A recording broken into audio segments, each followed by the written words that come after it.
పైలోనైడల్ sinus రావడానికి కారణం ఏంటి అసలు? అంటే అక్కడున్న హెయిర్ కారణం. హెయిర్ వల్లనే మనకు పైలోనైడల్ సైనస్ అనేది వస్తూ ఉంటుందన్నట్టు.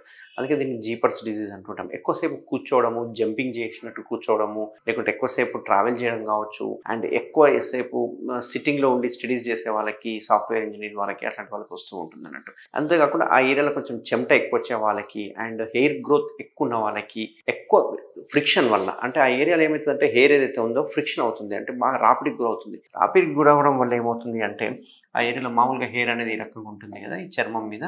ఈ లోపల చూసుకుంటే ఒక్కొక్క హెయిరు ఒక్కొక్క ఫాలికల్ అంటాం. ఆ ఫాలికల్ నుంచి మనకు బయటికి వస్తుంటదన్నట్టు. సో, ఈ హెయిర్ అనేది మళ్ళీ ఎళ్లి కుచ్చుకుంటుంటుంది. చర్మానికి కుచ్చుకొని ఎంట్రీ పాయింట్ అయిపోయి మెల్లగా ఈ చర్మం లోపలనే హెయిర్ అనేది పెరుగుతూ ఉంటుంది. అంటే పైకి పెరగకుండా కిందికి పెరుగుతూ ఉంటుంది. పెరగడమే కాకుండా అక్కడ నుంచి చిన్నగా బాక్టీరియా కూడా లోపలికి ఎంటర్ అయిపోయి బాక్టీరియా వలన కూడా మొత్తం చీముగడ్డ అనేది ఫార్మ్ అయితూ ఉంటుందన్నట్టు.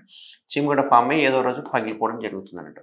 పగిలిపోయిన తర్వాత అక్కడంతా చీమ, రక్తం నీళ్ళంతా బయటకొచ్చేసిన తర్వాత మళ్ళీ కంప్లీట్‌గా క్లోజ్ అయిపోయినట్టు కనిపిస్తుంటుంది. ఏం కనపడదు. చూడడానికి మంచిగా అనిపిస్తుంటుంది. మళ్ళీ కొన్ని రోజుల తర్వాత మళ్ళీ చీమగడ్డ ఫార్మ్ కావడము, మళ్ళీ పగిలిపోవడము ఇట్లాంటివి రికరెన్స్‌గా చూస్తూ ఉంటాం అన్నట్టు. దీన్నే పైలోనైడల్ సైనస్ అంటాం. ఇది ఫిస్టులా కాదు. చాలామంది ఫిస్టులా అనుకుంటుంటారు. ఎందుకంటే మోషన్ ద్వారానికి చాలా దూరం ఉంటుంది. దీన్ని పైలోనైడల్ సైనస్ అంటాం అన్నట్టు.